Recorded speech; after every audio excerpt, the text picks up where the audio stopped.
Mumbai Indians और Lucknow super giants के बीच में आईपीएल 2024 का मैच नंबर 67वां खेला जा रहा है।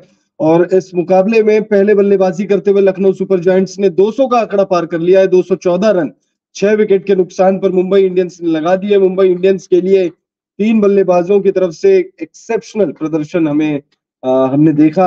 अगर हम बात करें लखनऊ सुपर जायंट्स के टॉप स्कोरर की, तो लखनऊ सुपर जायंट्स के लिए 29 गेंदों में 75 रन बनाकर टॉप स्कोरर रहे निकोलस पूरन। 258.62 की स्ट्राइक रेट से उन्होंने बल्लेबाजी की, 5 चौके और चौकों से ज्यादा उन्होंने सिक्सेस में डील किए, 8 छक्के उन्होंने लगाए हैं। तो वहीं केएल राहुल की बात करें तो केएल राहुल ने 41 गेंदों में 55 रनों की पारी खेली। अपने आप को शायद किसी चीज से स्ट्रगल कर रहे थे, पता नहीं, शायद साइकोलॉजिकल दबाव था इनके ऊपर या चाहे जो भी था, लेकिन निकोलस पूरन जब तक बल्लेबाजी कर रहे थे तब तक ये खेल रहे थे और बस अपना छोर जो है बचाए हुए थे।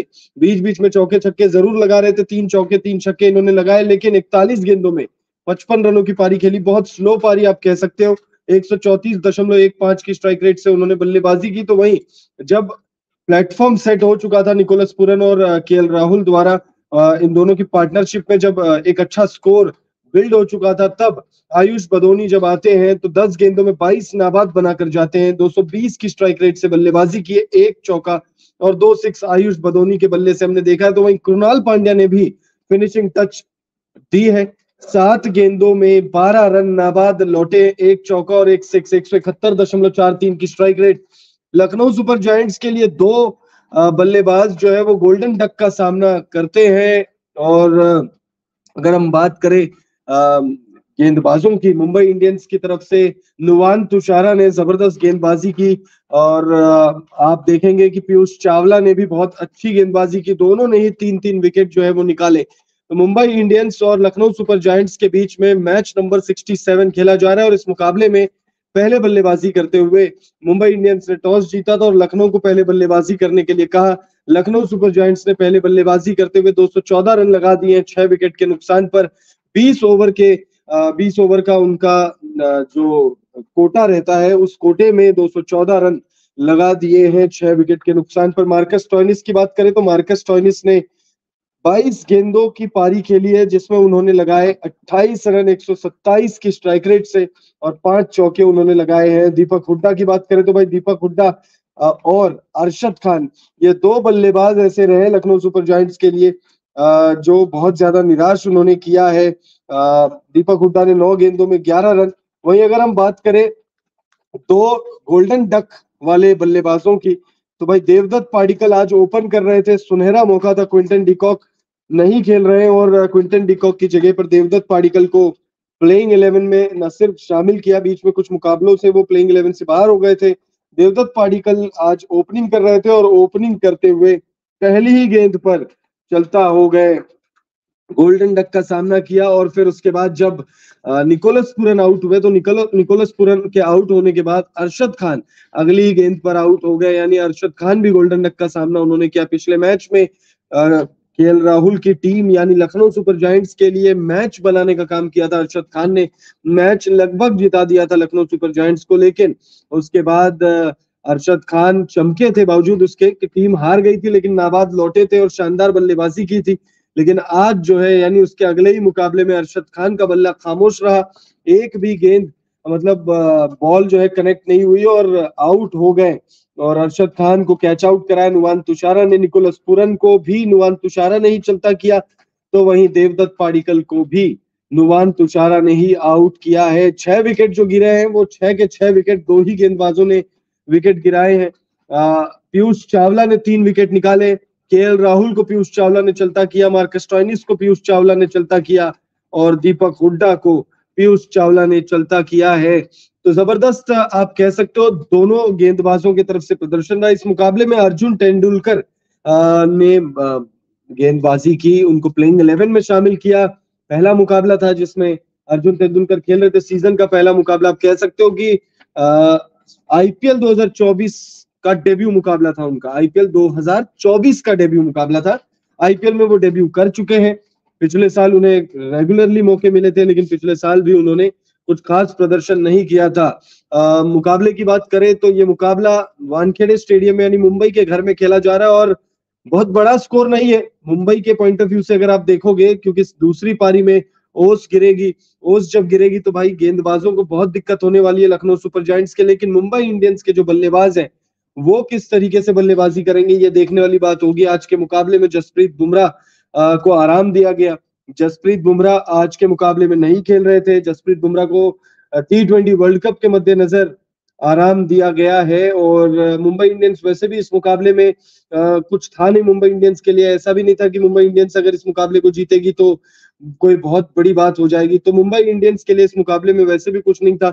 और इस मुकाबले में बहुत इंपॉर्टेंट, अहम आप कह सकते हो। बस ये अहम मुकाबला इसलिए मैं कह रहा हूं क्योंकि T20 वर्ल्ड कप आना है। T20 वर्ल्ड कप से पहले रोहित शर्मा हो गए, जसप्रीत बुमराह हो गए, हार्दिक पांड्या हो गए, सूर्य कुमार यादव हो गए, ये तमाम जो प्लेयर्स मुंबई इंडियंस के जो T20 वर्ल्ड कप खेलेंगे उनके लिए ये अहम मुकाबला था। और जसप्रीत बुमराह को आराम दिया गया। जसप्रीत बुमराह को इसलिए इस वजह से भी आराम दिया गया क्योंकि जसप्रीत बुमराह शानदार फॉर्म में है, पर्पल कैप की रेस में टॉप पर बने हुए हैं। लेकिन अब पर्पल कैप जो है उनसे छिनती हुई नजर आ रही है क्योंकि आज वो नहीं खेले। अगर आज खेलते 3-4 विकेट लेते तो शायद पर्पल कैप जीत भी सकते थे। देवदत्त पाडिक्कल को भाई लगातार मौके मिले इस सीजन, कई मौके मिले। शुरुआती कई मुकाबलों में उन्होंने बल्लेबाजी की, लेकिन शुरुआती मुकाबलों में भी देवदत्त पाडिक्कल का बल्ला नहीं चला। लेकिन बल्ला आज चला भाई केएल राहुल का। केएल राहुल ने बहुत अच्छी बल्लेबाजी की, 41 गेंदों में 55 रनों की पारी खेली, 134.15 की स्ट्राइक रेट से बल्लेबाजी की, 3 चौके और 3 छक्के उन्होंने लगाए। वीडियो को लाइक कर दीजिए अगर आप लोगों ने वीडियो को लाइक नहीं किया है तो। और अगर चैनल को सब्सक्राइब नहीं किया तो चैनल को सब्सक्राइब कर ले। अगर ये वीडियो फेसबुक पेज पर देख रहे हैं तो फेसबुक पेज को भी फॉलो करें। निकोलस पूरन 29 गेंदों में 75 रनों की पारी, 258.62 की स्ट्राइक रेट, 5 चौके और 8 गगनचुंबी छक्के उन्होंने लगाए। मुंबई इंडियंस को इस मुकाबले को जीतने के लिए 215 रनों की दरकार है। 215 रन कोई बहुत बड़ी बात नहीं है। मुंबई के वानखेड़े स्टेडियम को अगर आप मद्देनजर रखते हुए देखें तो 215 रन कोई बहुत बड़ी बात नहीं है, कोई बहुत बड़ा टोटल नहीं है। लेकिन हाँ, 200 के ऊपर का कोई भी टोटल T20 गेम में बहुत बड़ा टोटल होता है। अब इस मुकाबले में किस तरीके की बल्लेबाजी होगी ये देखना बहुत ज्यादा दिलचस्प होगा क्योंकि मुंबई इंडियंस जाते जाते जरूर कुछ अच्छा करना चाहेगी।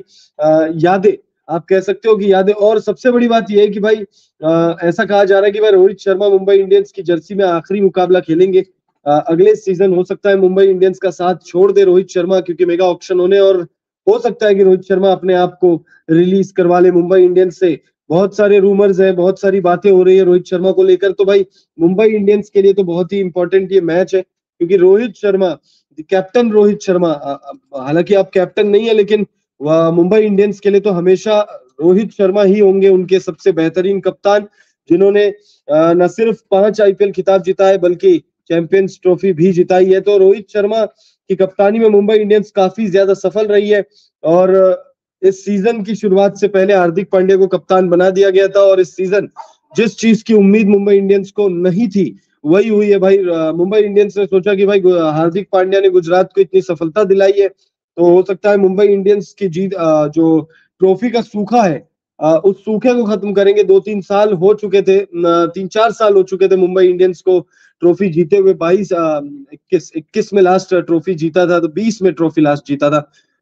उसके बाद जो है मुंबई इंडियंस ट्रॉफी नहीं जीती। 13, 15, 17, 19, 20, हाँ 5 ट्रॉफी मुंबई इंडियंस ने जीते, 2013 में, 2015 में, 2017 में, 2019 में और 2020 में।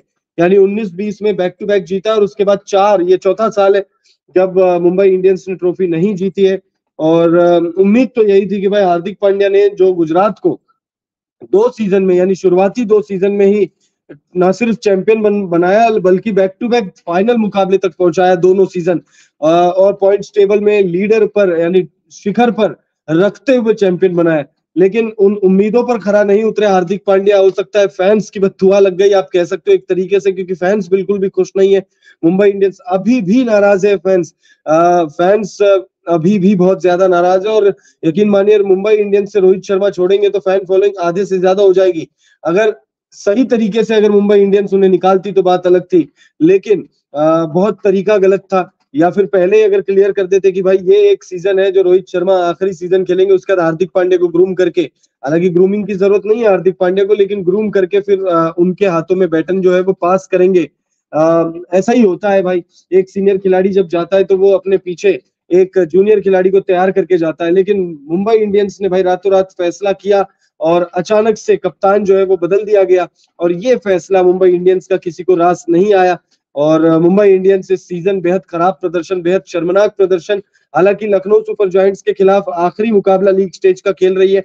लखनऊ सुपर जायंट्स की बात करें तो भाई लखनऊ सुपर जायंट्स इस मुकाबले को जीत कर भी प्लेऑफ्स में क्वालिफाई नहीं कर पाएगी। इस मैच को जीतने मतलब इस मैच के खत्म होने के बाद आप देखिएगा लखनऊ सुपर जायंट्स के नाम के आगे भी